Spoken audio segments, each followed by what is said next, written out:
de connotación pública, en contra de violencia de connotación pública. ¿Ya? Hoy día la mayor parte de la clase la va a la Doris, porque ella es la experta en la materia de los módulos 1 y 2, pero yo voy a estar acá a su lado para contestar dudas legales o jurídicas que puedan ir surgiendo respecto a los módulos. ¿Ya? Así que bienvenidos y bienvenidas y esperemos que sea provechoso para ustedes la clase de hoy. Gracias, Paula. Pero la Paula va a estar acá porque somos un equipo, ¿ya? Y hablando de lo interdisciplinario, y ahí agradezco que esté Ana María, Anita, Edith, quizás podrían partir ustedes presentándose, porque también es bello, y en el módulo 2 lo vimos, ¿no? Cómo abordamos integralmente la violencia contra las mujeres y las niñas. Eso implica un trabajo intersectorial, ¿ya? Y queremos relevarlo también estando acá en conjunto. Así que, Manuel, usted sigue la posta acá con las compañeras. Ahora sí. Ahí está. Estaba tratando de sacarle el mute, pero se había... Hola, ¿cómo están? ¿Me escuchan bien, cierto? Sí. ¿Nos presentamos entonces? Sí, adelante. Ya, bueno, buenos días a todos, a todas, a todes. Nosotros somos parte del equipo que está haciendo este curso del Servicio de Salud Araucanía Norte, en la región de la Araucanía, principalmente en la provincia de Malleco, que es nuestra área de intervención.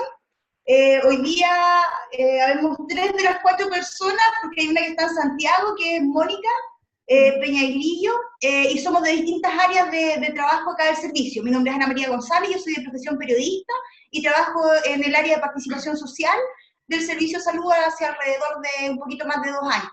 Así que súper contenta de poder revisar y de ser parte también de este curso, que ha sido bien interesante, que en el fondo viene a reafirmar las convicciones que uno tiene respecto al trabajo intersectorial y la importancia de poder conversar y de reflexionar, que son espacios que en realidad nos falta. A los funcionarios públicos nos falta tener espacios de reflexión para poder construir en común y también de construir algunas cosas que tenemos en la cabeza y que nos generan brechas importantes al momento del contacto directo con las personas.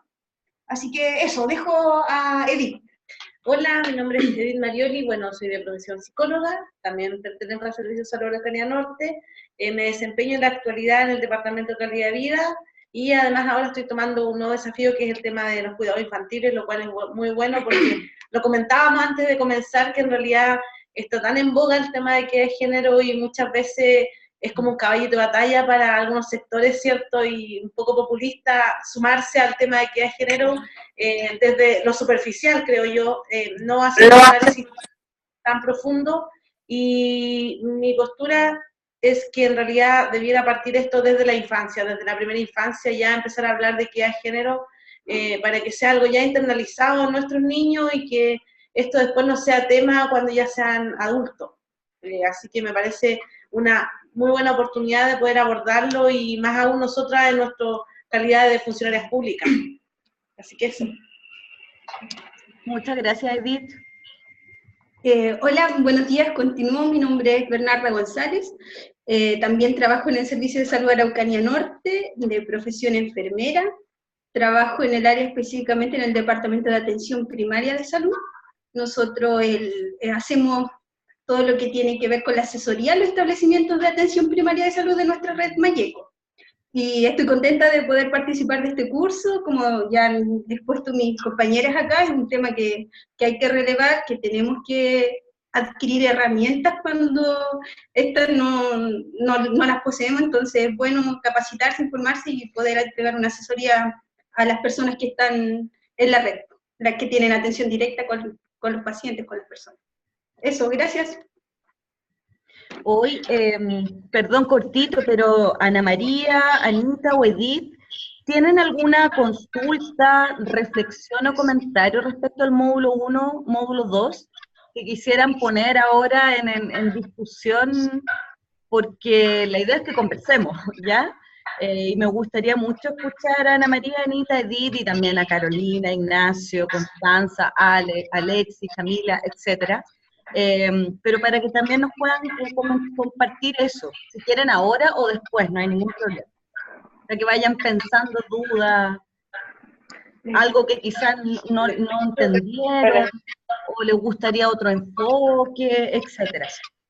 Yo creo que sería pertinente que los compañeros se presentaran, porque a lo mejor pueden aparecer más dudas para hacer un ciclo de preguntas. Solamente dejar en el tapete, que desde mi inquietud, nuestra falencia y autocrítica que puedo hacer respecto a nuestra formación en derechos humanos en general. No llenamos la boca desde el enfoque de derecho, que trabajamos desde el enfoque de derecho, y en realidad nosotros vemos en el cotidiano, tanto en el interactuar entre los colegas, como interactuar también la gente en los establecimientos de salud, que es donde nosotros nos desempeñamos, que en realidad no cachamos nada. no sabemos cómo operacionalizar, no tenemos las herramientas. Hoy día nosotros que nos desempeñamos en un contexto también vinculado al pueblo mapuche, tú que eres mapuche, el vínculo con los lamien es súper complejo, y nosotros trabajamos desde este enfoque biomédico que choca con la cultura mapuche. Yo creo que ese es un tremendo tema, es una brecha importante, no solamente en los profesionales, sino que también en la formación de nuevos profesionales, en la formación de pregrado. Yo creo que ahí hay un desafío importante de nosotros como servicio, y también de todos los servicios públicos, desde una preocupación del Estado, creo yo, para ir subiendo un poco la preocupación de cómo instalamos el enfoque de derecho y garantizamos los derechos de las personas a través de la formación de los nuevos profesionales. Porque hoy día, en cierta medida, esa es nuestra gran falencia. Este quehacer individual nos hace desconocer el colectivo. Solamente dejar dando bote eso para darle el paso a los demás compañeros. Súper, gracias.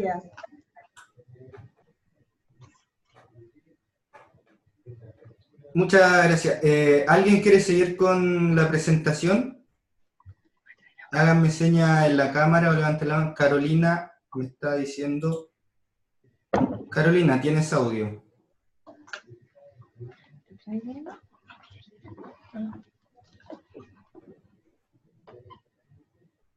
No se escucha. No se escucha. Me aparece con micrófono, pero no me sale, no tiene audio. Qué extraño.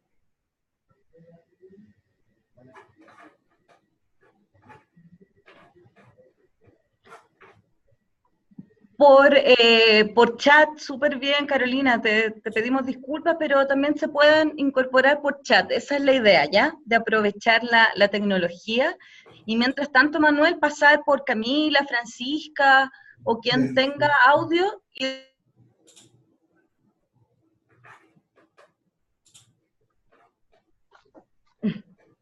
Ay, sí, a ver. Sí, dice Manuel. Sí, lo siento. Francisca Segovia tiene la mano levantada aquí. Vamos a ver si puedo. Francisca Segovia, ¿escuchas? ¿Puedes hablar? Sí, sí lo escucho. Ahí está. Ya. ¿Me comienzo a presentar? Sí, ¿Sí? adelante. ¿Ok? Listo. Bueno, me llamo Francisca Segovia, tengo 28, estoy trabajando actualmente en el Centro de la Mujer Macayay, en la provincia de Chuapa. Nosotros tenemos nuestra residencia, por decirlo así, en Illapel, pero en realidad abarcamos Canela, Los Vilos, Salamanca, etc. La verdad es que el tema de género, por ejemplo, siempre ha sido como de mi interés. Tuve la suerte de tener dentro de mi formación profesional de pregrado, una profesora que sabía mucho del tema y nos inculcó esto desde nuestra formación más temprana. Entonces, en realidad siempre ha sido algo que me ha estado dando vueltas en la cabeza. Y primera experiencia laboral fue en un Red Sename, y después tuve la suerte de poder entrar a trabajar ya con violencia de género, que era lo que más me importaba o lo que me interesaba. Estoy además cumpliendo la función en el área de atención como trabajadora social con las mujeres víctimas de violencia. La verdad es que, bueno, yo no soy de aquí de Illapel, vengo desde afuera, vengo desde el norte, de Iquique.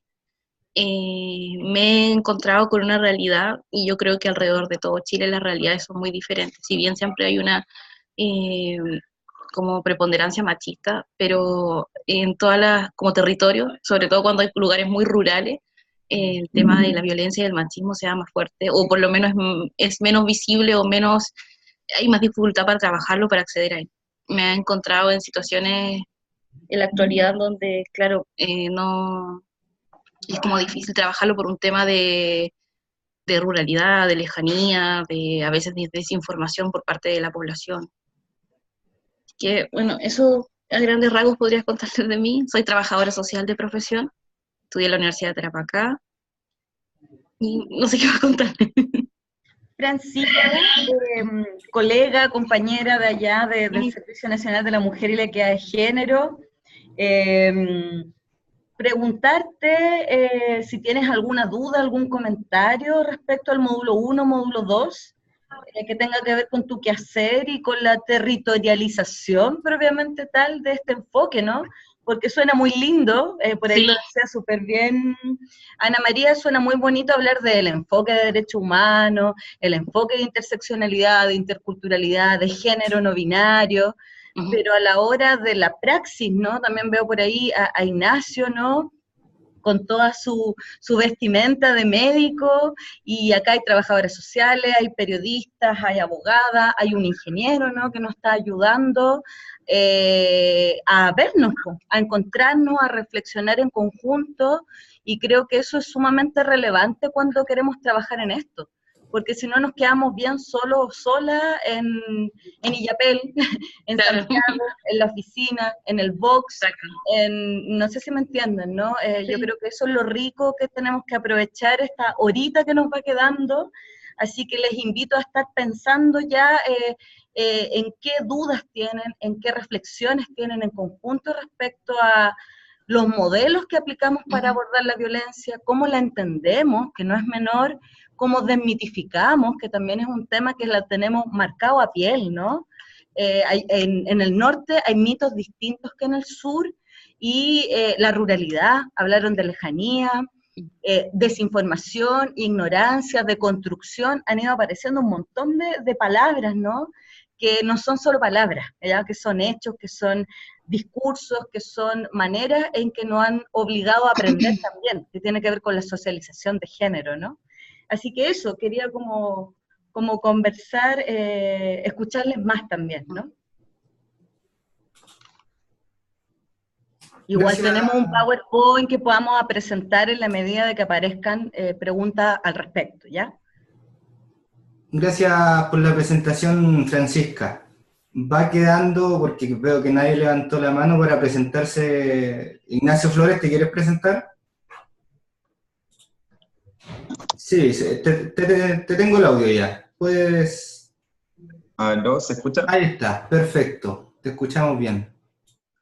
Bueno, hola a todos, soy Ignacio, soy médico general de zona, trabajo en el hospital de Keile, Chiloé. Aquí medio corriendo entre los pacientes, me conecté por el celular.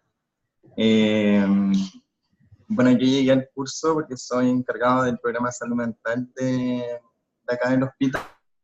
Y en ese sentido me llegó la invitación de este curso de herramientas para el abordaje de violencia contra las mujeres.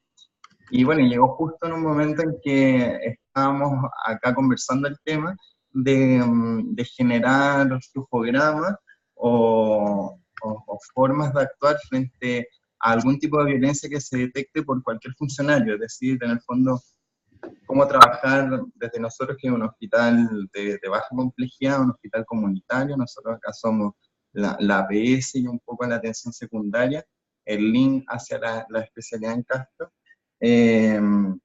Y tenemos una población que, si bien no es muy grande, es bien compleja. Yo, de momento, yo estoy desde abril de este año acá, tomando una serie de cosas, aprendiendo muchas cosas también, y tenemos una población bien compleja. No me ha tocado ver aún, he visto casos donde hay violencia física, que es un poco de lo que quizás más se ha hablado desde atrás, como cosas más típicas que uno usualmente ve, esta diferencia que veíamos en las clases de que antes se hablaba más solo de violencia intrafamiliar, y no sé si esta diferencia quizás de otros tipos que estaban más invisibilizados, y no me ha tocado otros temas más allá, pero yo creo que el curso me ha permitido, y en conjunto con el equipo también estaba participando en nuestra asistente social y la matrona, a empezar a aprender mucho de estos temas. Yo creo que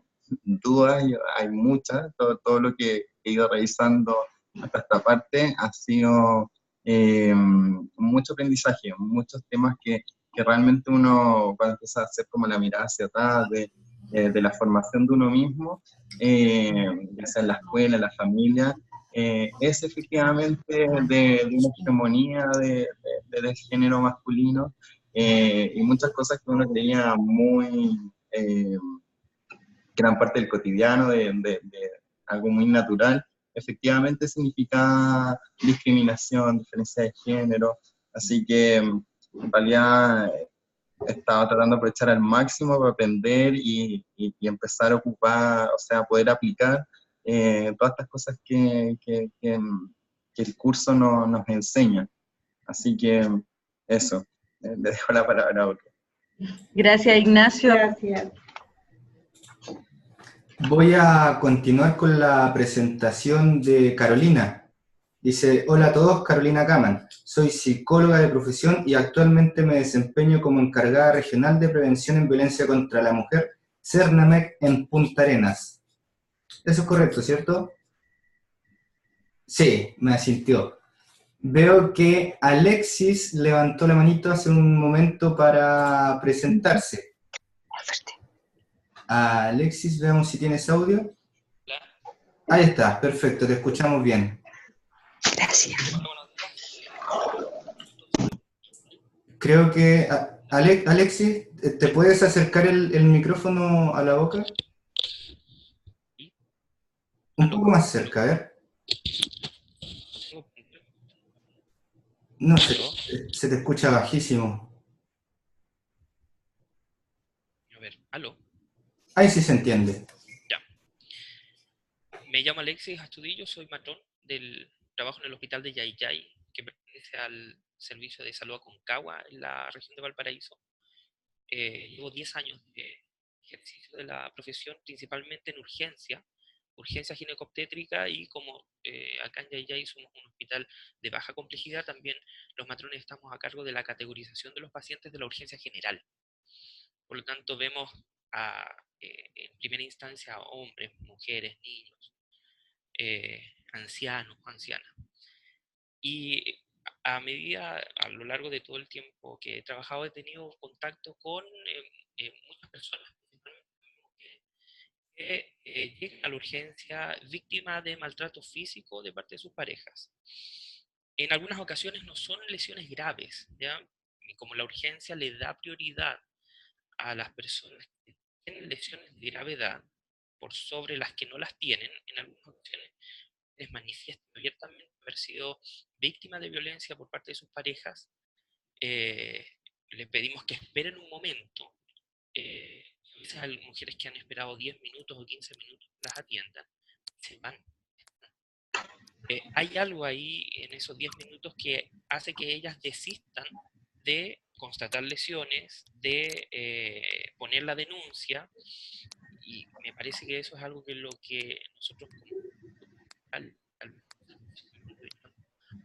En el caso de las mujeres víctimas de violencia sexual, ellas pasan de inmediato, pero hay una cantidad de mujeres que deliberadamente niegan haber sido víctimas de violencia de pareja o de parte de su pareja. Me ha tocado la oportunidad, una o dos oportunidades en donde al preguntarle directamente si han sido víctimas de agresión de sus parejas, ellas dicen que no, lo niegan o se quedan en silencio. Y el silencio otorga, uno claramente les ve la cara y creo que ellas no están diciendo la verdad. Entonces, al tener yo contacto con la mujer, o a veces el primer contacto con la mujer después de una agresión, me interesa mucho trabajar en esa área. Sé que hay una abogada ahí, no sé, no lo tengo muy claro si a nosotros también nos corresponde como profesionales obligatoriamente poner la denuncia si es que no lo hace la mujer víctima de violencia. Entonces, me interesa mucho abordar un poco más la primera el primer contacto con mujeres que llegan a la urgencia y que necesitan atención, pero llegan con mucho susto también, porque todo lo que viene después de poner una denuncia, a veces con matrimonios o convivencias de años, todo lo que significa después, a mí me parece que eso también les tiene mucho temor, por los hijos, por sus parejas, por las represalias, por el tema económico también, porque no tienen dónde ir. Me interesa abordar ese tema y ver si lo podemos ver ahora, dejarlo un poco más claro también. Sí, Alexis, te agradezco tu consulta. No sé si quieren que la respondamos al tiro o esperamos a que se presenten las demás compañeras y compañeros y lo contestamos como prefieran. ¿Escuchan bien o no? Yo les quiero pedir que aprovechemos súper bien el tiempo porque yo tengo que son 20 para las 11.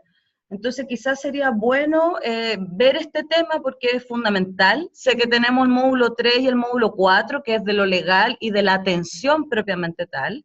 Así que le quiero dar espacio a Paula para que nos conteste, pero también les quiero invitar a que puedan ir más a la presentación. Quizás Manuela ahí nos puedes ayudar, bueno, parte Camila, después Carolina, etcétera, como ayudarnos al orden, para que en 10 minutos ya nos vayamos a reforzar contenido propiamente tal, porque han aparecido muchos temas.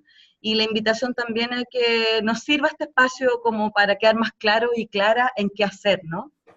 Las herramientas que hablamos, por algo le pusimos así al curso, ¿no? Ya, bueno, con respecto a la pregunta que hizo Alexis, efectivamente nuestro ordenamiento jurídico, la ley en el fondo establece que los funcionarios y las funcionarias públicas tenemos cierto deber, tenemos el deber de denunciar respecto de aquellos delitos de los que tomamos conocimiento en el ejercicio de nuestras funciones, ¿ya? Eso es súper importante destacarlo, porque no es que yo como funcionaria pública, si voy caminando por la calle y veo un delito, tengo la obligación de denunciarlo, sino que es cuando yo tomo conocimiento en el ejercicio de mis funciones.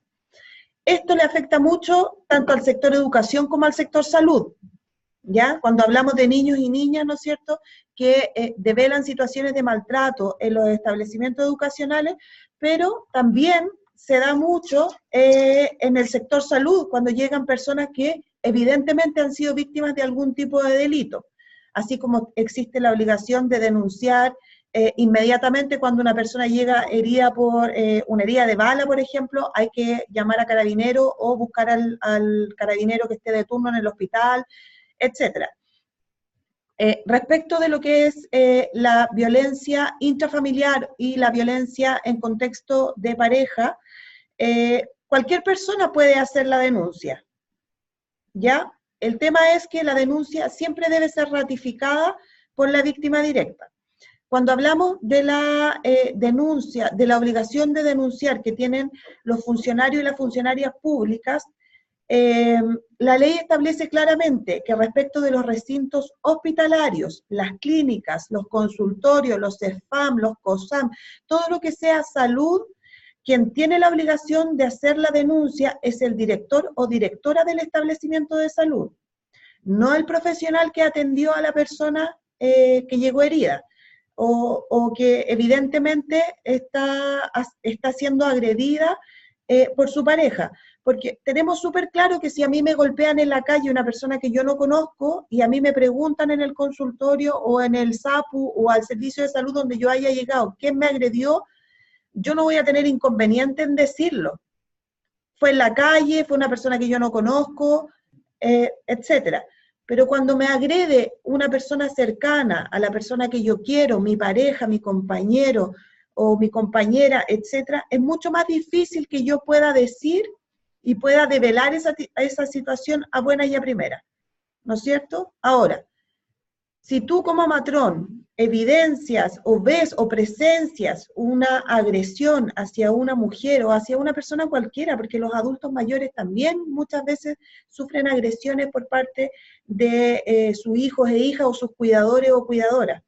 Entonces, ahí la obligación que tienen los profesionales, en este caso del servicio de salud, es informar a su director o directora, porque es sobre esta autoridad que recae la obligación de realizar la denuncia. Ahora, eso no significa que tú estés impedido como funcionario del hospital de poder realizar la denuncia, nada te lo impide, pero no tienes la obligación legal, no recae sobre tus hombros la obligación legal de hacerlo. ¿Por qué lo digo? Porque la obligación legal me acarrea una sanción como funcionario o funcionaria si yo no realizo la denuncia.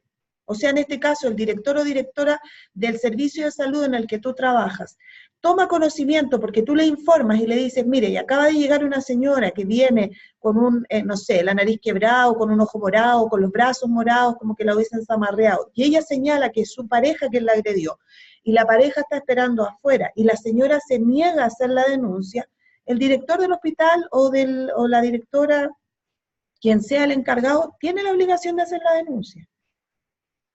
Ahí, sobre esa persona recae la responsabilidad en el fondo legal de hacer la denuncia. Ahora, a ti nada te impide que tú la hagas, por ejemplo, si hay un carabinero de turno, informarle de esta situación. Ahora, esas denuncias siempre tienen que ser ratificadas por las víctimas, ¿ya? Y lo otro, para que no se confundan, no existe la denuncia anónima, ¿ya? No existe el que yo diga, quiero denunciar, pero no quiero que se sepa que yo hice o sea, que no quiero poner mi nombre, no quiero firmar, no quiero hacer nada, ¿ya? Lo que existe y lo que se puede solicitar es la reserva de identidad del tercero denunciante, porque acá es una tercera persona que denuncia un hecho que le ocurrió a otra persona, pues yo no estoy denunciando un hecho que me haya ocurrido a mí, sino que yo estoy denunciando un hecho que le ocurrió a otra persona.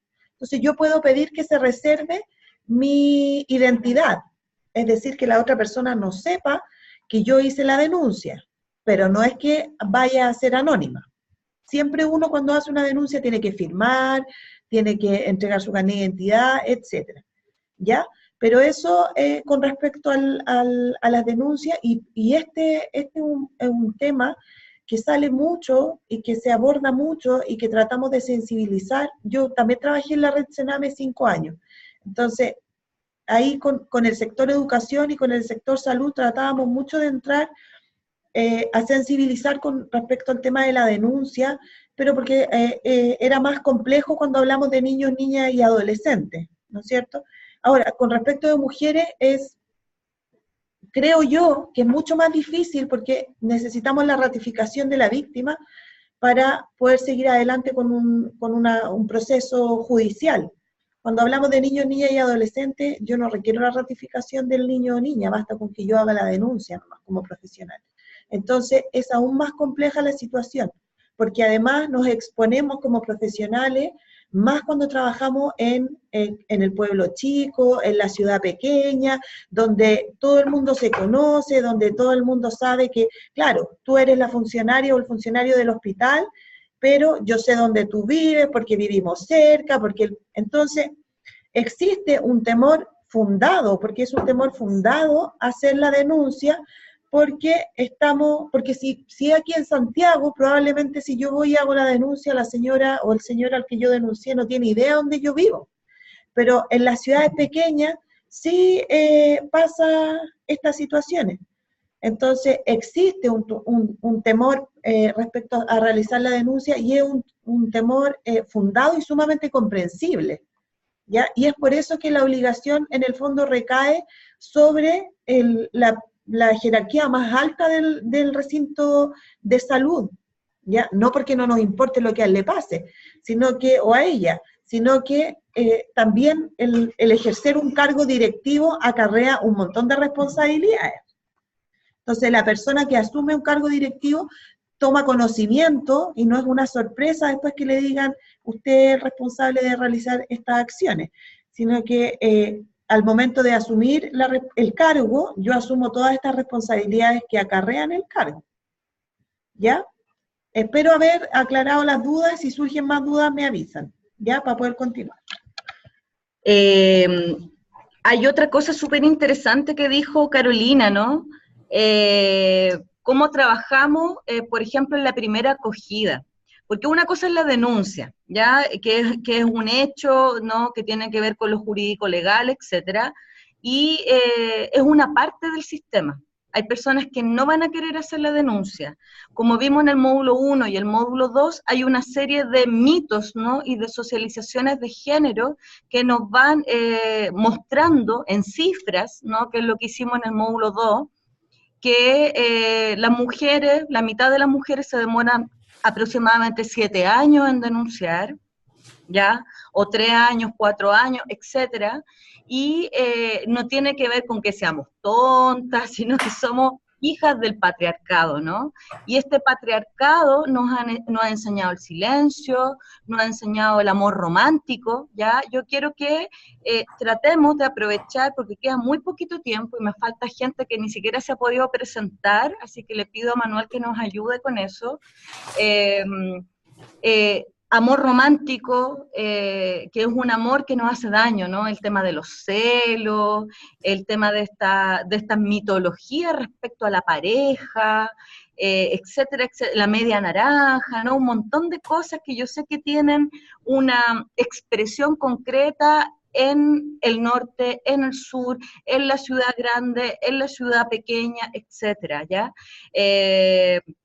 Yo le quiero agradecer ahí como a Paula todos como estos temas legales, pero también pensar que la misma categoría de género en sí es una manera de denunciar una relación de control y de poder, ¿ya? Cuando hablamos de violencia de género, porque quiero que veamos esto desde lo que estamos trabajando, quiero que tengan claro de lo que estamos hablando, ¿ya? Porque si no, llamamos violencia a cosas que no son violencia, ¿ya? Y se nos olvida que la violencia es abuso de poder y control. Hay una jerarquía de poder y control que inferioriza todo lo que es femenino, ¿ya? Y en ese contexto de desigualdad, de desequilibrio, es que se producen las violencias de género.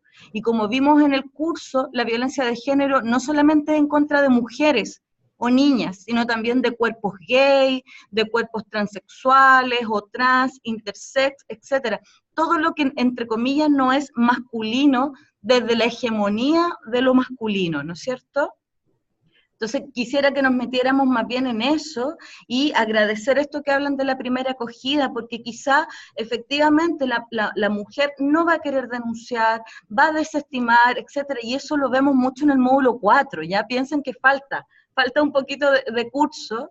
La retractación es parte del fenómeno de la violencia de género en general y contra de pareja en particular.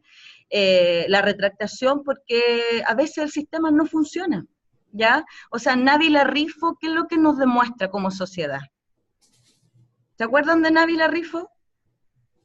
Nos demuestra que como sociedad lo estamos haciendo pésimo, y más como sistema público que debiésemos tener justicia, respeto, etcétera. O sea, los medios de comunicación, que sabemos que son de incomunicación, o de la telebasura, le llamo yo, en el fondo nos demostró cómo se le coloca sobre la víctima, ¿no?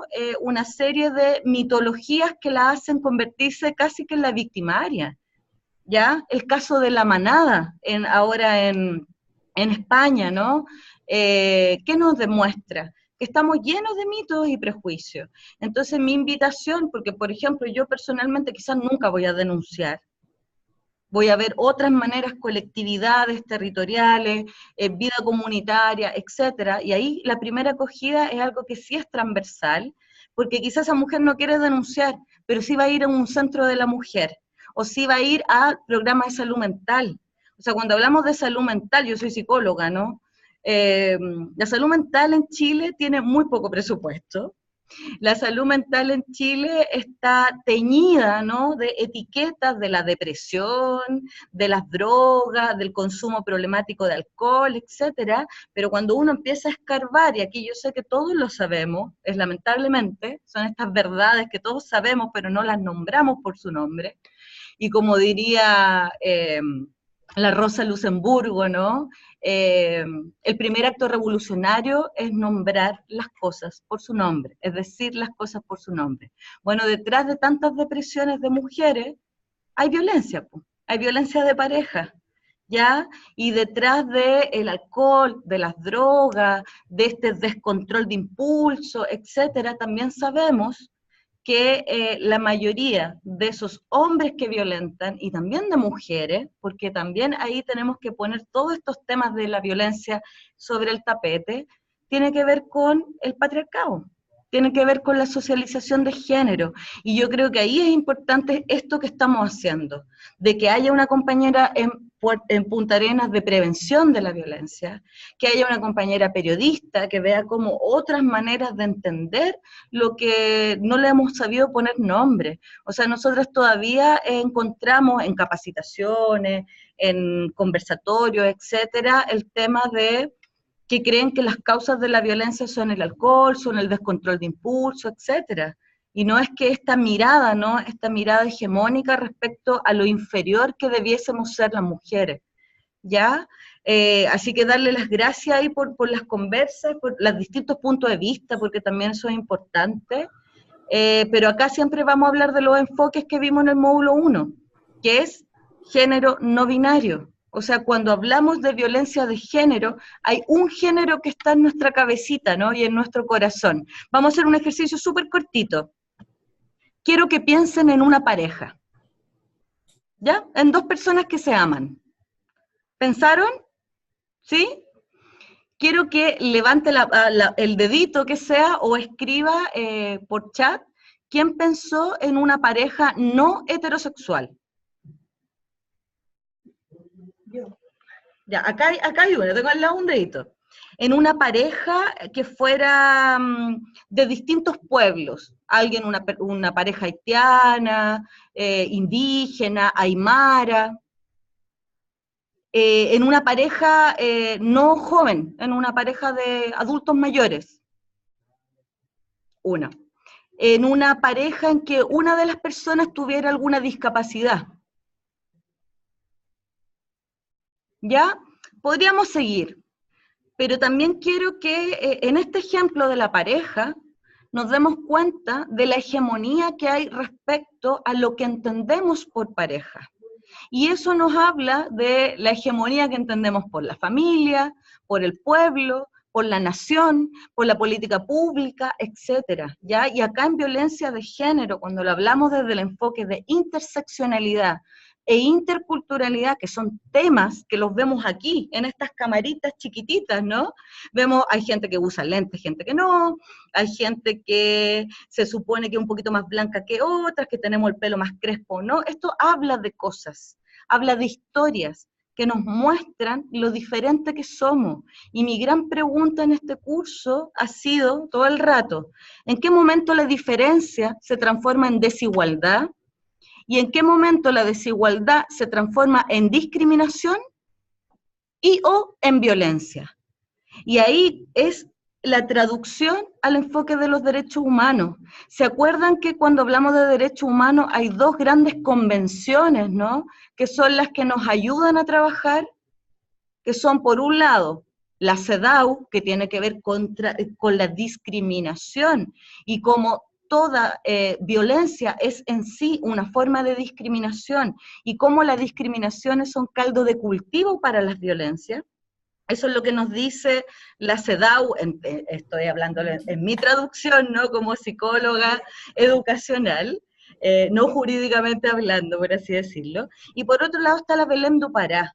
Y la Belém do Pará nos habla de la violencia contra las mujeres propiamente tal. Una fue en el 79 y otra fue en el 95. Y también les pido historizar cómo vamos cambiando, ¿no? Porque en un momento hablábamos de BIF, de violencia doméstica, de violencia intrafamiliar, y ahora estamos hablando de violencia contra las mujeres y las niñas. Y ese salto no es menor. Ya no es menor hablar de acoso sexual, callejero, no es menor el mayo feminista que nos tocó vivir este 2018, ¿ya? O sea, hemos estado a lo largo y a lo ancho del país como con todo este tema, y Hollywood, y la televisión, y Caso Arboe, etcétera. O sea, este es el gran momento de poner en cuestionamiento qué es lo que hemos entendido toda la vida por género, y cómo el género se mete en la familia, en las parejas, en las relaciones, etcétera, etcétera. Y para variar me puse a hablar mucho, así que me voy a callar. Dori, disculpa que te interrumpa. Dale. Sí. Como ya llevamos media hora y solo se han presentado algunos, propongo hacer una leve presentación porque veo manos levantadas y no sé si es para saludar o para hablar también del tema, porque yo creo que ya con todo lo que se ha hablado ya están saliendo nuevas dudas. Entonces vamos a hacer un recorrido más o menos rápido por los que faltan presentarse y luego volvemos a los temas como tal. ¿Les parece? Vi dos cabecitas que dijeron que sí. Así que Camila Damonde, creo... A ver si tienes audio. Me aparece el micrófono, te mueves pero no te escucho. No, creo que tiene el mismo problema que Carolina. Camila, te propongo que te presentes a través del chat. Mientras tanto se presenta alguien más y después yo leo tu presentación. ¿Quién más falta? Evelyn. Sí, hola. Ahí está. Tienes audio, Evelyn, preséntate. Hola, yo soy Evelyn Meneses, soy trabajadora social. Trabajo en la unidad de género del Ministerio de Salud, me integré en el mes de marzo. Antes trabajé en el área de atención de usuarios 10 años, así que también tengo mucho contacto con usuarios de distintas formas que los compañeros y compañeras de la red asistencial. Estoy contenta de poder conocer las experiencias de ellos, interiorizarme del curso. Estuve coordinando la inscripción del curso de los y las compañeras en el país, así que acá también hay algunos compañeros y compañeras que están haciendo el curso, no nos coordinamos para inscribirnos. Me interesan mucho las experiencias que ellos tienen, los foros, las opiniones, y contarles que de la pregunta que hacía el compañero que era Matrón, también decirles que nosotros como acá, comunidad de género, lo que más relevamos en salud es la labor que nosotros cumplimos, es un aspecto fundamental que nosotros desarrollamos, el rol que cumplen en la atención, en el cuidado, en los daños que tienen después sobre todo las mujeres. Y también lo que me preocupa del tema de la denuncia es qué es lo que pasa también con las mujeres después, porque también hemos visto que aquellas que ponen denuncia después terminan siendo un femicidio. Entonces, eso es una preocupación que tenemos. Contarles también que dentro de los foros que nosotros hemos participado, voy a tratar de ser bien breve, comentamos que nuestro equipo hace un par de años instaló una mesa con las trabajadoras de la salud, y dentro de esta mesa de género y trabajadoras de la salud se han abordado algunos temas que las compañeras han comentado ahora, como el tema de los cuidados infantiles, el tema de la violencia en la pareja y el tema de la salud y los funcionarios. En particular en el tema de violencia de género estamos, y a lo mejor tú me puedes orientar un poco, Doris, o saber de dónde podemos apoyarnos. A propósito del último femicidio en nuestro sector de una compañera de un hospital de Peña Blanca, nos interesaba saber cómo los equipos pueden ser apoyados, cómo los compañeros quedan dañados y cómo se puede apoyar ese proceso que ellos viven posterior, como en términos de relaciones, en términos de la culpa que de repente sienten. ¿Cómo se les puede acompañar en eso? Porque hemos tratado de buscar información acá con las compañeras de la unidad, también las trabajadoras, las dirigentes, y hay harta preocupación respecto a eso. Así que ese es mi comentario, y sé que nos pueden ayudar en eso. Gracias. Gracias, Evelyn. Vamos a esperar, escucharles. Son las 11, ojalá que terminemos a las 11:10. Para ver lo que podemos hacer en conjunto. Correcto, vamos a dejar en el tintero entonces las preguntas que dejó Evelyn. Rosita, me sale Rosita F. A ver si tienes micrófono. ¿Sí? No sé, ¿me escuchan? Sí, perfecto, te escuchamos. Hola. Bueno, mi nombre es Rosita, y yo puse F, pero mi nombre es Rosita Mora. Yo soy matrona del Hospital Regional de Concepción, llevo 20 años ya trabajando acá. tuve mucho tiempo trabajando en lo que es el CAIS o el Policlínico de Enfermedad de Transmisión Sexual, donde tuve la oportunidad de trabajar y contener a muchas víctimas, porque de hecho muchas víctimas de violencia o de abuso sexual son derivadas a esta unidad. En esos tiempos no había mucha, no teníamos mucha capacitación en relación al tema, pero sí solamente estaba estipulado lo que uno debe hacer como técnicamente en relación al tratamiento, en relación a los exámenes. Pero las otras partes, la otra parte que todo lo que nosotros hoy día estamos conociendo y todas estas herramientas que estamos adquiriendo en este curso son súper necesarias para poder abordar este tipo de usuarias. Así que yo en general estoy súper motivada, creo que es un tema súper relevante, tanto por nuestras usuarias como por nuestros pares, por nuestros compañeros de trabajo que también están enfrentados a esta situación, tanto en el trabajo como en nuestra vida personal, así que estoy muy ansiosa por seguir pasando los módulos y seguir adquiriendo los conocimientos necesarios para sobrellevar y para en realidad sobrellevar y a poder ayudar de la mejor forma a nuestras usuarias o a víctimas de este tipo de violencia. Muchas gracias. Muchas gracias, Rosita. Se escuchó todo perfecto. Voy a pasar a la presentación de Sara Peña, que se presenta a través del chat. Ella dice que es matrona del hospital de Melipilla. Dice que no tiene cámara ni micrófono en buen estado y pide disculpas. Está muy interesada en los temas principales del curso, ya que aún con la parte que lleva, le ha servido para incluirlo en intervenciones de usuarias con temas con violencia no solo intrafamiliar, sino que de género como tal. Queda atenta y manda saludos. Camila Bamondes también se presenta a través del chat. Ella dice que es matrona.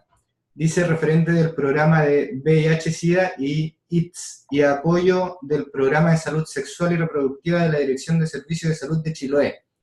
Forma parte de la mesa de género de esta institución, en donde están trabajando las herramientas para detectar la violencia de género en la cotidianidad. Esas son las dos presentaciones que tenemos a través del chat. Ahora vamos a ver si Cintia nos escucha. Sí. Sí. ¿Y ustedes? Sí, perfecto. ¿Me escuchan a mí? Sí. Ya. Adelante. Bueno, mi nombre es Cintia Vargas, yo soy trabajadora social y trabajo en el Servicio Nacional del Adulto Mayor, acá en la región metropolitana, en Santiago. Trabajo y me desempeño en el programa Buen Trato al Adulto Mayor. Acá nosotros tenemos como las principales funciones el abordaje de casos, todos los casos de violencia intrafamiliar, casos de abandono, de maltrato, vulneración social, etc. Si bien nosotros no tenemos una intervención directa con los casos, porque no tenemos atribuciones y nuestras capacidades en ese sentido, como de facultades de intervención, son bastante limitadas. Pero sin embargo, nosotros nos hacemos las coordinaciones correspondientes con los diferentes sectores de la red que componen la red intersectorial, en este caso municipios, centros de salud familiar, gobernaciones, cualquier institución que pueda prestarnos la ayuda correspondiente, y son ellos finalmente los que nos van a hacer, en este caso, la constatación de estos hechos de violencia, como a grandes rasgos.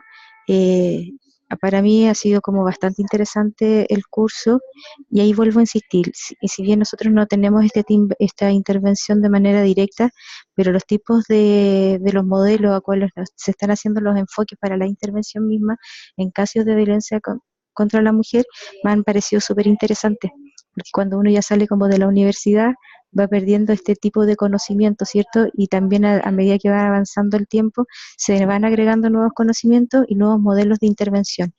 Y en ese sentido a mí me ha servido bastante para poder tenerlos en consideración, conocer estos nuevos modelos de intervención, los nuevos enfoques por los cuales se están también planteando para hacer este tipo de intervenciones. Y todo lo que tenga que ver también, lo que decía también la compañera que estaba hablando, la moderadora, todo este giro conceptual y paradigmático, porque si bien ella decía, la violencia se entendía como desde la violencia intrafamiliar, ahora nosotros tenemos que tener la capacidad de tener una mirada mucho más amplia y desde ahí tener este cambio de paradigma, entrar en esta nueva visión sobre este tema de la violencia, que es desde todos estos grupos que son minoritarios, mujeres, niños, niñas, personas no heterosexuales, infinidad, ¿es cierto? Personas con otro tipo de culturalidad. Y bueno, eso como a grandes rasgos, desde mi presentación. Muchas gracias. Muchas gracias, Cintia. Se escuchó todo perfecto. Ahora vamos a pasar a la presentación de Constanza. Constanza, ¿verdad? Sí, ¿se escucha? Sí, se escucha perfecto. Adelante. Hola, mi nombre es Constanza Olivares, yo soy matrona supervisora de la urgencia de la maternidad Barros Luco. Estoy trabajando hace un tiempo en atención y en cambiar un poquito el modelo de atención de parto humanizado. Estamos en un proceso de cambio grande y me ha parecido muy bueno el curso y sobre todo porque en este proceso en el que estamos nosotros de hacer un cambio en el modelo de atención, ha sido súper interesante ver cómo la violencia se refleja en nuestra manera de atender, principalmente la violencia obstétrica, y junto con eso ahondar en el fondo que, como bien decían, somos hijas de este patriarcado y respondemos a esta formación cultural y social, cómo nosotras, trabajadoras profesionales, las técnicos, médicos, etcétera, somos también, actuamos en base a ser violentadas también en una constante diaria. Entonces, un poco como nosotros ejercemos la violencia en respuesta a este modelo aprendido. Y eso para mí ha sido súper interesante verlo, abordarlo desde este curso para poder ir ahondando más y ver cómo está una raíz tan profunda que no basta solo con hacer un cambio en el protocolo, que no basta solo en hacer unos cambios en la forma de atender el parto, sino que es una cosa mucho más grande que es transversal a todas las mujeres. Y cómo también nosotras repetimos un modelo desde la educación, de cómo nos enseñan la salud, a hacer normal cosas que no son normales en nuestra relación con los médicos, con los técnicos, donde hay una cosa jerárquica natural, pero también que esa jerarquía se va pasando a un abuso de poder. Entonces, eso quería aportar, que para mí ha sido súper importante el desarrollo de este curso para ir aprendiendo conceptos nuevos, para poder mejorar este proceso acá en el hospital. Muchas gracias. Yo personalmente te agradezco enormemente, Constanza, que estés trabajando en lo que es el parto humanizado, porque yo tengo 2 hijos, o sea, un hijo y una hija, y ninguno de los 2 partos fue muy humana que digamos. Entonces, mi dedito para arriba con eso, porque, o sea, y yo viví las 2 experiencias, lo que es tener un hijo en una clínica y lo que es tener una hija en un hospital público. Entonces, donde tú crees que te podrían tratar mejor, fue todo lo contrario. La verdad es que en el hospital Tisné, que es donde nació mi hija menor, fue mucho mejor la atención que en una clínica privada donde nació mi hijo mayor. Así que dedito para arriba con eso y se agradece. Personalmente te lo digo. Sí, yo creo, no sé quién nos falta, Manuel. Saqué las cuentas y estábamos todos ya. Se presentaron todos a través de micrófono o a través del chat. Yo creo que ahí, darle las gracias. Yo me sumo a esas gracias porque cuando hablamos de no más violencia contra las mujeres, no más violencia de género y otras violencias, ya, porque lo vimos en los modelos ecológicos, por ejemplo, que hay hartas violencias, ¿no? Hay violencias medioambientales, hay violencia respecto a las fronteras de los estados-nación, ¿no? Hay fronteras en hay violencia en ciertos territorios, etcétera. es mirarse en el espejo de la historia, ¿no?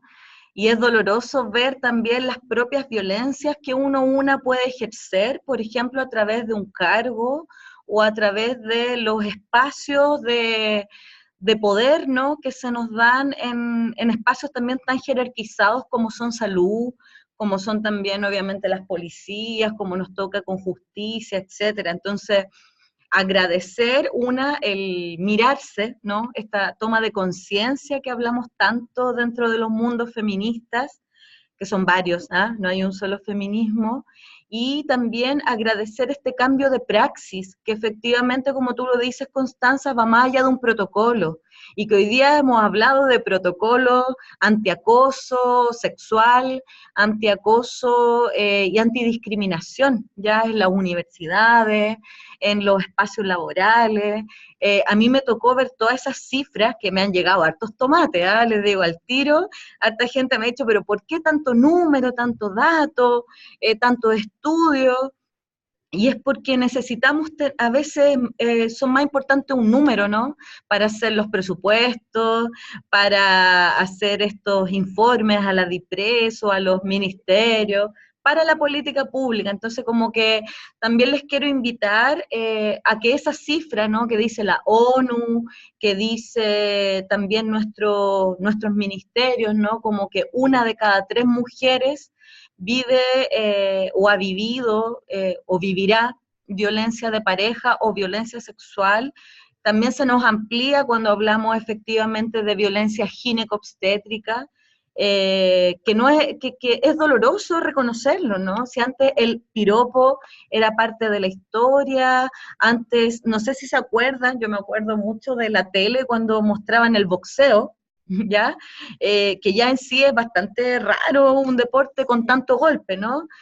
Hablando de los modelos, pero también aparecía una mujer mostrando unos números como de los cambios de los rounds, no sé cómo se llamaba, pero que en el fondo es lo mismo de la Miss Riff y estos cuerpos, ¿no?, hablando de publicidad sexista también, que son maneras que nos van violentando en nuestra manera de comer, en nuestra manera de vestir, en nuestra manera de hacer o no deporte, de descansar, etcétera. Entonces me quedé con esa palabra de lo cotidiano, ya este curso ha buscado que miremos, y mirar igual duele, ¿ya? O sea, cuando yo estoy sin lentes yo no veo nada, absolutamente nada, y por eso me coloco los lentes que quizás no son muy estéticos, ¿no? O quizás igual me molestan cuando quiero hacer deporte, etcétera, o cuando llueve, pero son importantes para que yo pueda ver, pueda mirar lo cotidiano y pueda trabajar en conjunto. Así que darles las gracias en ese sentido. A mí me gustaría mostrar 3 láminas cortitos, pero también me quiero hacer cargo de la pregunta de Evelyn, ¿no? ¿Qué hacemos con estos equipos que cuidan? Ya desde todo el trabajo en violencia, especialmente en abuso sexual, en violencia institucional, en violencia política, etcétera, desde Barudi, ¿no? Jorge Barudi, Ana María Arón, etcétera, para geolocalizarlo en Chile.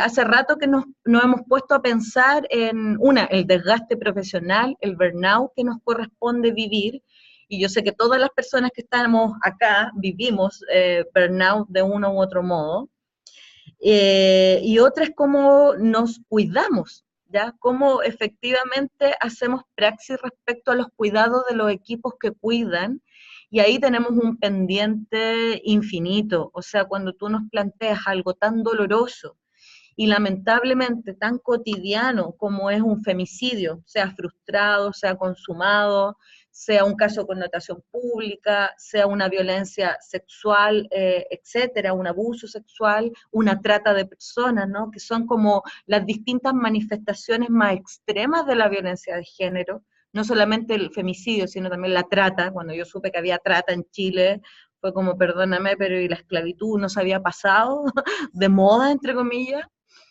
Bueno, en fin, las migraciones, Haití, Colombia, bueno, ahí tenemos mucho para conversar, pero la pregunta es ¿qué hacemos? Y efectivamente no lo tenemos resuelto, ya no lo tenemos resuelto, y yo también invito a Evelyn porque estamos a nivel nacional, ¿no? Nos corresponde también hacernos cargo a otros niveles, a nosotros también nos cuesta mucho, y ahí prefiero que Paula cuente lo que pueda, como en el fondo contar en este poquito tiempo, pero nosotros, por ejemplo, no tenemos reuniones de equipo de supervisión de casos, por ejemplo, que son como cosas muy básicas para poder evitar este tema del burnout, o cuando hay un proceso, un femicidio, un caso con connotación pública, cómo nos hacemos cargo desde la intervención en crisis, ya que hablamos generalmente de las cientistas sociales, el mismo modelo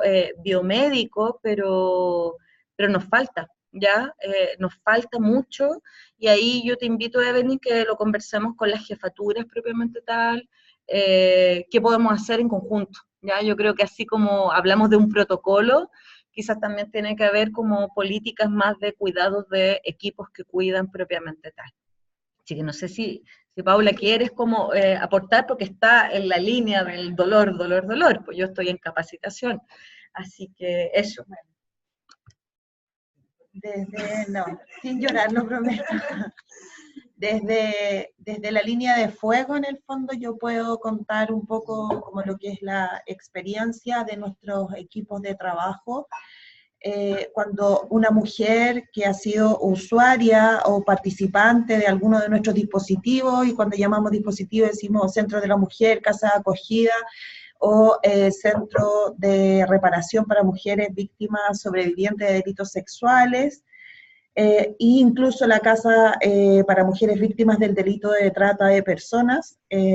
Cualquier mujer que haya sido participante de nuestro dispositivo es asesinada, nuestros equipos de trabajo quedan devastados, porque no es solo pena, no es dolor, no es preocupación solamente, es un conjunto de sentimientos entre responsabilidad, culpa, me van a echar,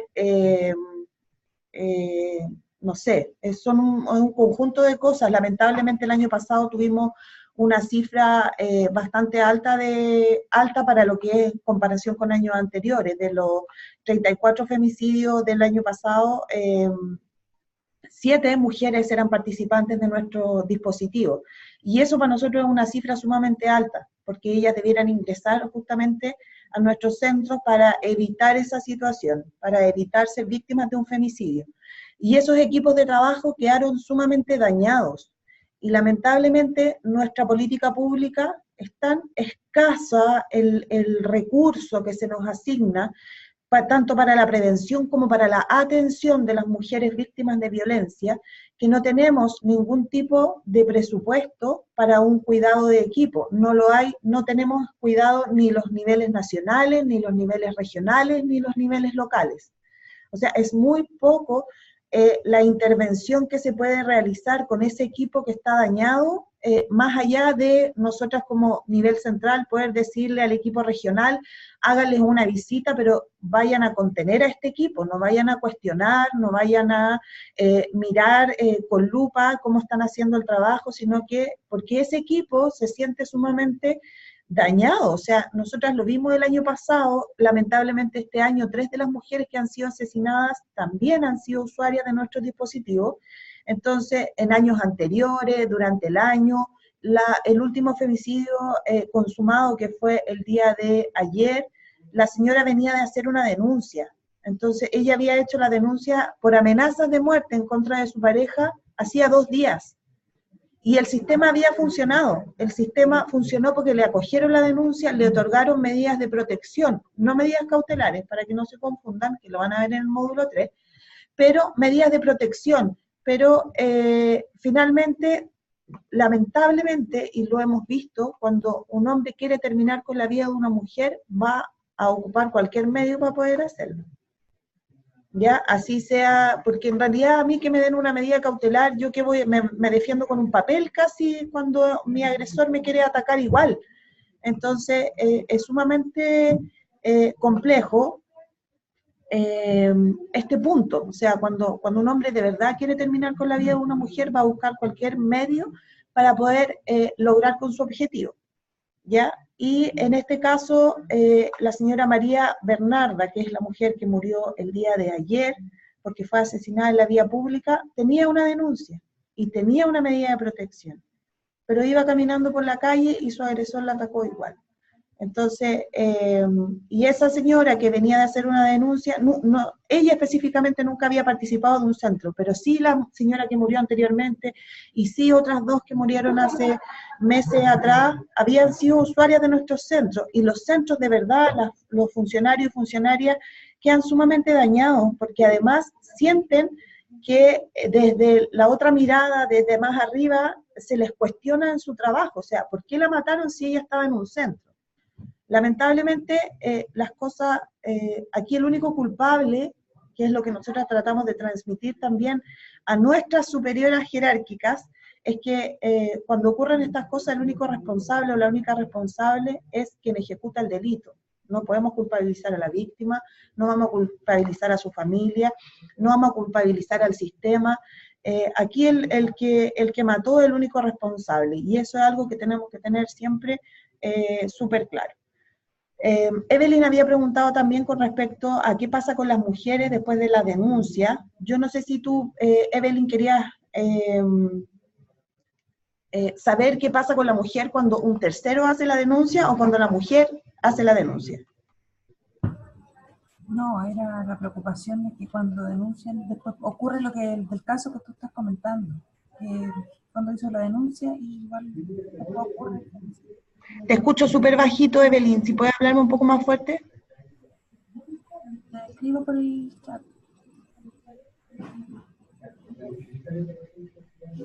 ¿Puedes hablarme un poquito más fuerte? Creo que dijo que lo va a comentar a través del chat. Ah, ok.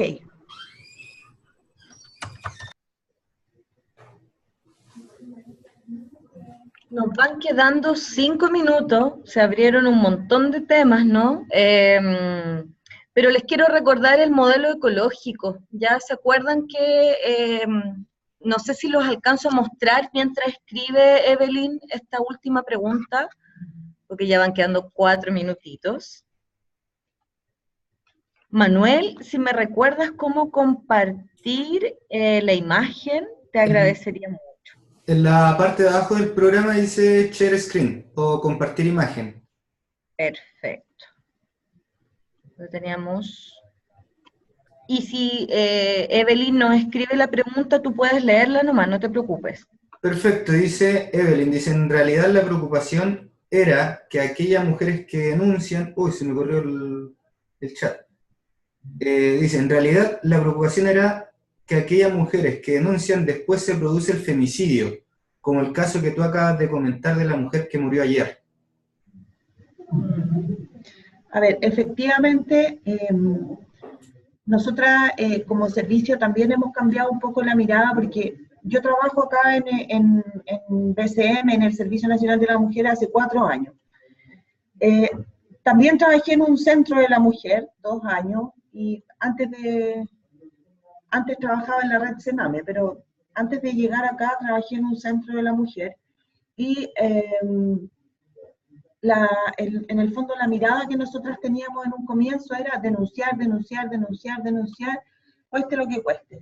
Después con el tiempo y viéndolo en el fondo los resultados de las denuncias, que muchas veces constituyen más un riesgo que una medida de protección, nosotros evaluamos o intentamos que se evalúe el caso a caso para incentivar una denuncia. Ahora, cuando una mujer denuncia, se abren también las puertas al sistema de protección, porque si no hay denuncia, es imposible que yo obtenga una medida cautelar, es imposible que obtenga una medida de protección, es imposible que mi agresor pueda recibir una sanción.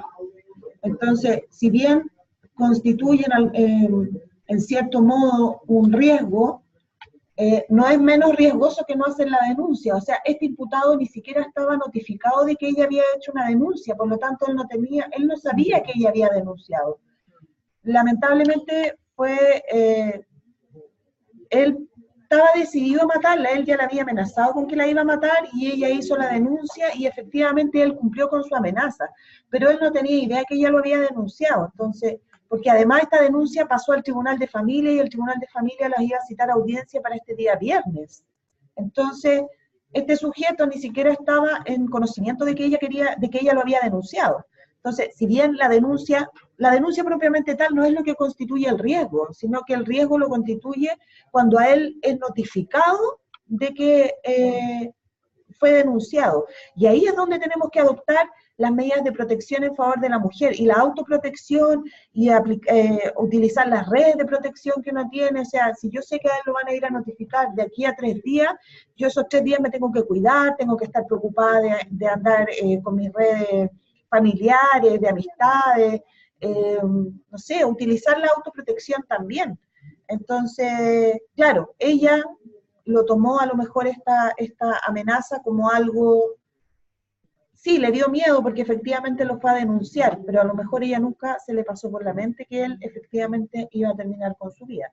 Entonces, también la denuncia es importante porque es la puerta de entrada a la protección y al sistema de justicia, pero también tenemos que tener precauciones cuando hacemos las denuncias. ¿Ya? Eso. Creo que ya nos pasamos del tiempo, hay hartos temitas que quedaron, yo no les veo a ustedes, pero no sé si ven la imagen con la que quisiera como cerrar la clase. ¿La ven? ¿Me pueden hacer? Se ve la pantalla completa, se ve súper. perfecto. Solamente como en honor al tiempo, saber que nos queda el módulo 3, que tiene que ver con justamente lo legal y lo jurídico, y el módulo 4, que tiene que ver con abordar la violencia contra las mujeres y las niñas.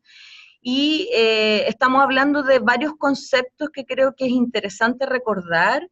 Una, de tomar conciencia de género, del género binario, ¿no? Buscar el empoderamiento, que es un concepto que hoy día desde la CEPAL, desde los organismos internacionales y nacionales se habla de autonomía, ¿no? De la autonomía física, de la autonomía social política, la autonomía económica, ¿no? Ahí lo dijeron súper bien, Alexis también nos dio una serie de temas de la dependencia económica, etcétera. Porque una mujer que no tiene casa, que no tiene trabajo, que tiene deudas, que está enferma, etcétera, etcétera, etcétera, probablemente va a mantener una relación de dependencia amorosa, ¿no? Aunque el compañero o compañera la golpee, la maltrate, etcétera. Y lo otro, el concepto de la cuidadanía, ya como en el fondo intentamos poner en el centro de la vida lo más importante. ¿Qué creen que ustedes es lo más importante de la vida? La vida, ¿ya? Y como que se nos olvida vivir, se nos olvida vivir, y para poder vivir, para poder sostener la vida, necesitamos de todas y todos ustedes, y por eso hoy día estamos trabajando con 40 instituciones públicas, ¿no? Incluyendo el Banco del Estado de Chile, incluyendo al Ejército, a CONADI, etcétera, etcétera, etcétera, porque necesitamos que para poder salir de la violencia contra las mujeres y las niñas, necesitamos avanzar en la autonomía de las mujeres, y avanzar en la prevención, en la atención, en la protección y en la reparación. No hemos hablado mucho de reparación, no vamos a alcanzar a hacerlo, pero les invitamos para el módulo 4, Cuando hablamos de reparación, por ejemplo, con los pueblos indígenas, quizás es sumamente importante ver el tema espiritual, ¿ya? Y eso en salud no lo hemos visto, ¿no? Porque con suerte alcanzamos a ver lo básico de las depres, del abuso problemático de alcohol, etcétera, etcétera, etcétera. Entonces yo creo que la invitación es, dependiendo del territorio, mirar desde esta intersectorialidad en conjunto. La sociedad civil organizada también tiene hartas cosas que entregarnos y aportarnos, porque hay otro concepto súper importante, y con esto cierro, la debida diligencia del Estado. O sea, no es culpa de nosotros o de nosotras, pero sí del Estado, que no haya prevención, que no haya atención, que no haya protección y que no haya reparación en el caso de las mujeres y las niñas. Porque podemos ser nosotras, nuestras hermanas, nuestras vecinas, nuestras hijas, nuestras madres. Así que darle las gracias, no sé si queda algo así que sí o sí quieren decir en este momento, sí, Doris, porque sabemos que tienen una tarde. Sobre eso, Doris, veo que Alexis levantó la mano mientras tú comentabas sobre el tema. Así que, Alexis, creo que tú tienes que mutear. Vamos cerrando. Sí, aló. Ahí ¿Sí? ¿Me sí, escuchan? perfecto. He estado muy atento a lo que están hablando y me llama mucho la atención que, o yo lo malentendí tal vez, que todas las medidas de protección a la mujer cuando sufre violencia van en torno a la mujer.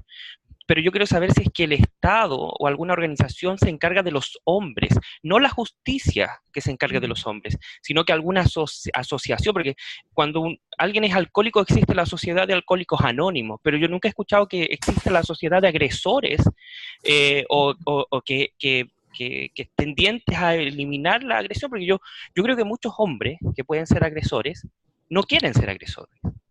¿Cómo los ayudan? Esa es mi pregunta, y tal vez en honor al tiempo a lo mejor no me la respondan ahora y tal vez la dejamos para la próxima, pero me interesa mucho saber eso. Súper. Pucha, súper buena la pregunta de Alexi, la vamos a tomar. Si alguien tiene no va a ser más de 2 minutos. Están los centros de hombres para su reeducación, ¿ya? Tenemos uno en cada región, también hay sociedad civil organizada que trabaja con hombres agresores, preferimos hablar de hombres que ejercen violencia de pareja, solo de pareja, porque las otras, ustedes saben que hay mucho, está la red Men Engage, el grupo M, que hacen, por ejemplo, campañas de prevención de violencia sexual. Ustedes que son, bueno, ahí los compañeros y nosotras que a veces nos toca ver, por ejemplo, por el celular, se van compartiendo fotos de mujeres, ¿no? El tema de la pornografía, el tema de cómo miran a una mujer en la calle con su escote, etcétera. Yo creo que hay varias cosas que tenemos que hacer, pero efectivamente, como tú lo dices, bueno, en otros países, en otros pueblos, por ejemplo, cuando un hombre ejerce violencia de pareja, al hombre se le saca del lugar, ¿ya? No se le mete a la cárcel, pero se le saca del lugar. De hecho, hay un pueblo indígena hermoso en África que al hombre no se le da ni de comer, ni agua, ni nada, hasta que de verdad dice, yo nunca más voy a volver a hacer esto. Y de verdad los índices de reincidencia son muy bajos, ¿ya? Estoy hablando de un pueblo. ¿Ya? Creo que tenemos que reinventar otras maneras. Existen hombres que en el fondo están tratando de buscar otras maneras de ser, ¿ya? Y ahí la invitación es que ustedes mismos vamos creando conciencia en conjunto, porque si no queremos cambiar, no vamos a cambiar. Ya, yo creo que esa es como la premisa número 1, especialmente de prácticas, ¿no? Es como dejar de fumar. Dejar de maltratar, de golpear, implica un esfuerzo porque uno obtiene satisfacción, obtiene en el fondo un privilegio, ¿no? Le llamamos privilegio desde todos los enfoques de género. Así que estos centros de hombres que reeducan hombres en otros modelos de socialización, el objetivo no solamente es reeducar hombres, sino que justamente prevenir la violencia contra la mujer, ¿no? Ese es el objeto. Es que si tenemos más gente consciente, ¿no?, del género y de querer hacer otras maneras de relacionarnos sin violencia, vamos a ser una sociedad mucho más justa, más respetuosa y ojalá más amable y más cariñosa también. Esa es la invitación. Bueno, como para terminar, Francisca Segovia tenía la mano levantada también. Y de verdad tratemos de cerrar ahora, ¿ya? Por respeto al horario, claro. Francisca, ¿tienes audio? Hola, súper cortito en honor al tiempo. Cuando se hablaba del tema de las medidas de protección o cautelares que no siempre funcionan, como decía, era como casi pegarle con el papel para defenderse. En realidad lo que más nos funciona a nosotros desde el centro son las redes de apoyo. Las redes de apoyo a nivel familiar, amistad y sobre todo. Creo que se quedó pegada. Pero ahí, como decía Francisca, el trabajo en red y el plan de seguridad, ya en el módulo 4 también lo que dejamos mucho más claro, pero hay planes de seguridad. Por ejemplo, cuando yo tengo que salir de un lugar, tengo que llevar mis documentos, tengo que llevar dinero, tengo que tener teléfonos de contacto, ¿me entiendes? Como hay un montón de cosas como el checklist, que es importante que también lo tengamos claro acá, y que están las casas de acogida, por ejemplo, ¿no? Y otras instituciones desde el Ministerio del Interior. Claro, ella agrega a través del chat, también dice hacer comunidad, recurrir a los vecinos, etcétera. Absolutamente. Eso pues, muchas gracias. Nos vamos despidiendo, agradecerle su tiempo, siempre se nos hace poco. Posteriormente les vamos a mandar el PPT, que era largo, con muchas imágenes, ¿no? Pero que nos servía para reforzar. Les invitamos ya a ver su trabajo final en conjunto, aplicado, porque la idea es que les sirva, ¿ya? Y eso, pues, que tengan una linda tarde y esperamos que haya sido de utilidad lo que estamos viendo. Muchas gracias, dicen a través del chat. Bueno, que estén todos muy bien. Gracias por la participación.